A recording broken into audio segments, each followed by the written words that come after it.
इस एपिसोड की डिमांड हमारे एक सब्सक्राइबर मनीष नाम से एक सब्सक्राइबर ने की थी। तो चलिए आज की कहानी में हम इन्हीं की बताई हुई स्टोरी के बारे में जानेंगे। दोस्तों, फियर फाइल्स में आज आप देखेंगे पिशाच परी की कहानी। आप में से काफ़ी सारे लोगों ने पिशाच का नाम तो ज़रूर सुना होगा और परी का नाम भी ज़रूर सुना होगा, लेकिन पिशाच परी इसका नाम आप में से काफ़ी सारे लोगों ने बहुत ही कम सुना होगा। आज की कहानी बहुत ही डरावनी होने वाली है। ये घटना बीती थी छोटे से लड़के रोहन के साथ, जहां कुछ लड़कों की एक छोटी सी गलती की वजह से एक खूंखार पिशाच परी को आज़ाद कर दिया, जिस पिशाच परी ने सभी लोगों की जिंदगी मौत से भी बदतर बना दी। दोस्तों, आखिर कौन है ये पिशाच परी और रोहन के साथ इसका इतना कनेक्शन क्यों हो गया, ये जानने के लिए देखते रहिए फियर फाइल्स का एक और हिला देने वाला एपिसोड।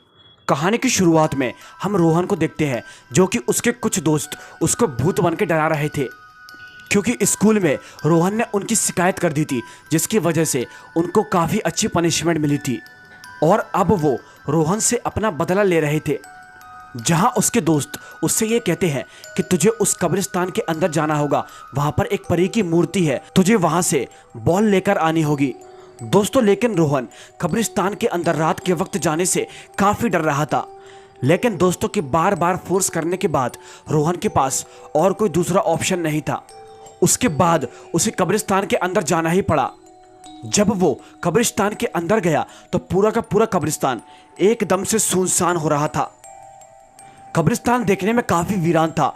उसके बाद तभी वो उसी परी की मूर्ति के पास पहुंच जाता है, जहां वहीं पर बनी एक कब्र के नीचे से रोहन अपनी बॉल को निकालने की कोशिश करता है, लेकिन तभी उसी कब्र के अंदर से रोहन का हाथ कोई पकड़ के अपनी तरफ खींच रहा था। इस चीज़ को देखकर रोहन काफ़ी डर जाता है और फौरन ही बॉल को निकालकर वहां से बड़ी ही स्पीड में भागता है और अपने दोस्तों के पास जाता है। दोस्तों, उस रात वो बॉल तो ले आया था, लेकिन उसी रात के बाद से शुरू हुई थी दहशत। उसके बाद तभी सभी के सभी लोग अपने अपने घर पे चले जाते हैं।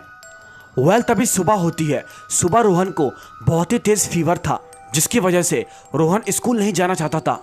उसकी मम्मी उसको स्कूल भेजने की काफ़ी कोशिश कर रही थी, लेकिन रोहन स्कूल जाने को तैयार नहीं था, क्योंकि उसे काफ़ी डर लग रहा था। और फिर तभी थोड़ी ही देर के बाद रोहन की मम्मी भी मान जाती है। उसके बाद तभी थोड़ी देर के बाद रोहन वाट टब के अंदर नहाने के लिए जाता है।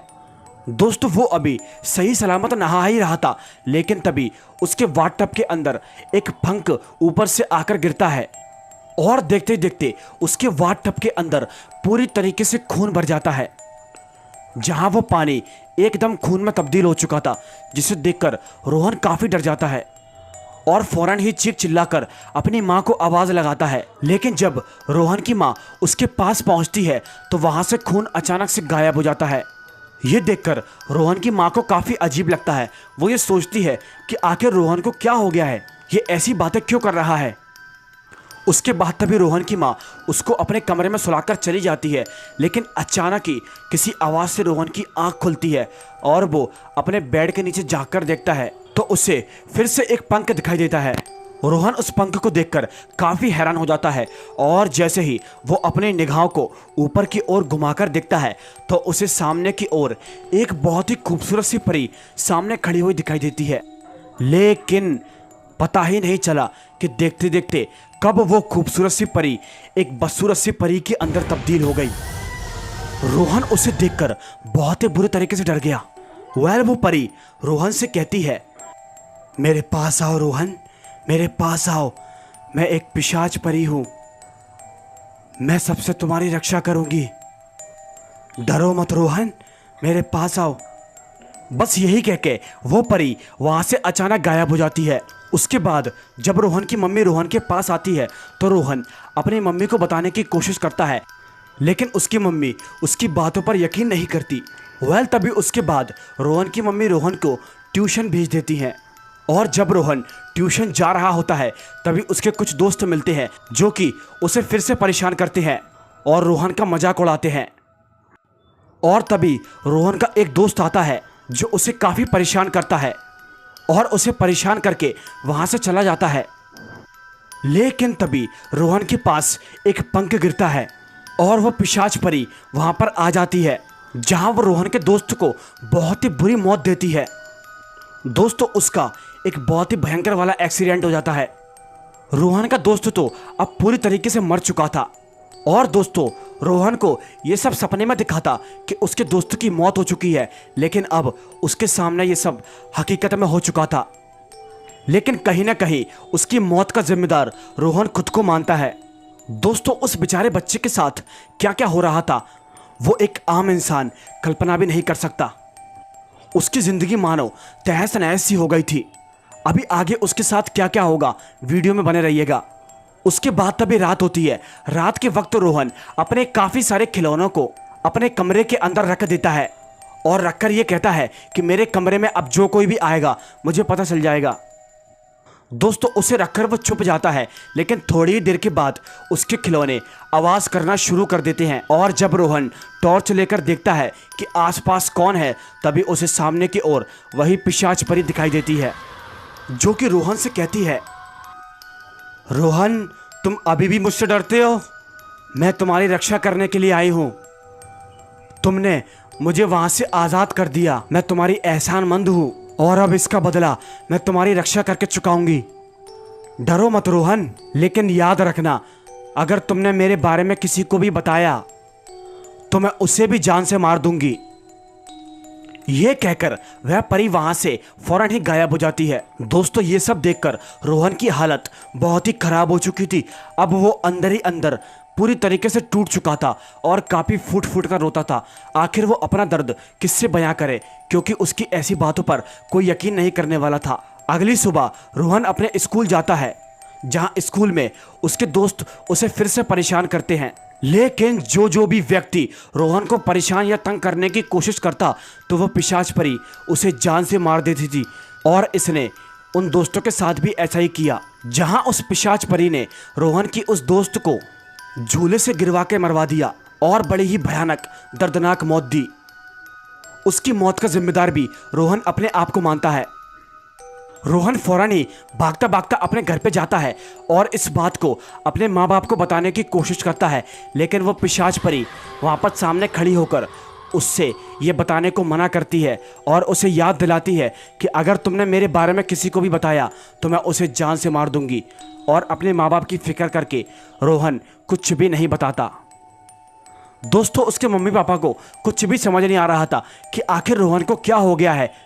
और तभी उसी वक्त रोहन के टीचर उसके मम्मी पापा से शिकायत करने के लिए आई थी कि तुम्हारा बेटा बिल्कुल भी पढ़ाई में ध्यान नहीं देता।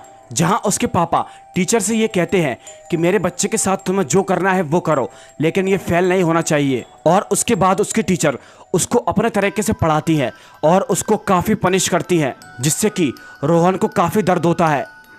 और रोहन को दर्द देने की वजह से उसी रात वो पिशाच परी उस टीचर की भी बड़ी ही बेरहमी से हत्या कर देती है। अपने टीचर की मौत की खबर सुन के रोहन और उसके मम्मी पापा काफ़ी हैरान हो जाते हैं। उसके बाद तभी रोहन अपने बेडरूम पर लेटा हुआ था कि तभी अचानक ऊपर से काफ़ी सारे पंखों की बरसात होना शुरू हो जाती है, जहां उसे एक सपना भी आता है कि उसके पापा का एक्सीडेंट हो गया है। उसके बाद रोहन अपने पापा को नीचे ढूंढने के लिए जाता है और अपनी मम्मी से पूछता है, लेकिन उसके पापा तो किसी काम से बाहर गए हुए थे। और तभी रोहन अपने कमरे में वापस आकर उस पिशाच परी को अपने पास बुलाता है और उससे ये कहता है कि मेरे पापा को तुम कुछ मत करना, वरना मैं अपने आप को ख़त्म कर लूँगा। उसके बाद तभी वो पिशाच परी उसके सामने आती है और रोहन बार बार बस उससे एक ही बात कह रहा था। उसके बाद तभी रोहन के पापा की गाड़ी पंचर हो जाती है और वो सही सलामत अपने घर वापस लौट आते हैं। अपने पापा को घर वापस देख रोहन बहुत ही खुश हो जाता है और अपने पापा के पास जाता है और अपने पापा मम्मी को उस पिशाच परी के बारे में सारी बात बता देता है। और तभी वो पिशाच परी गुस्से में रोहन के सामने आ जाती है और उसके पापा मम्मी की बड़ी ही बेरहमी से हत्या कर देती है। वो पिशाच परी रोहन के पापा मम्मी को जान से मार देती है, क्योंकि रोहन ने उसकी बात को नहीं माना था। पापा मम्मी की मौत के बाद रोहन को अनाथालय के अंदर छोड़ दिया गया, जहां एक नया परिवार रोहन को अपने साथ ले जाने के लिए आया था। लेकिन उसको ले जाने के 6 महीने ही बाद वो लोग भी, यानी कि रोहन के नए मम्मी पापा, वो भी मरे पाए गए। और इस घटना के बाद रोहन कहाँ है, क्या कर रहा है या फिर कैसा है, ये किसी को कुछ नहीं मालूम। एक गलती की वजह से सब कुछ तहस नहस हो गया। तो दोस्तों इसी के साथ साथ इस एपिसोड का भी दी एंड हो जाता है। आपको फियर फाइल्स की ये कहानी कैसे लगी मुझे नीचे कमेंट सेक्शन में ज़रूर बताइएगा, और वीडियो अच्छी लगी तो लाइक शेयर और चैनल को ज़रूर सब्सक्राइब करें। दोस्तों तो चलिए हम मिलते हैं आपसे फिर किसी एक नई कहानी में। तब तक के लिए बाय एंड सी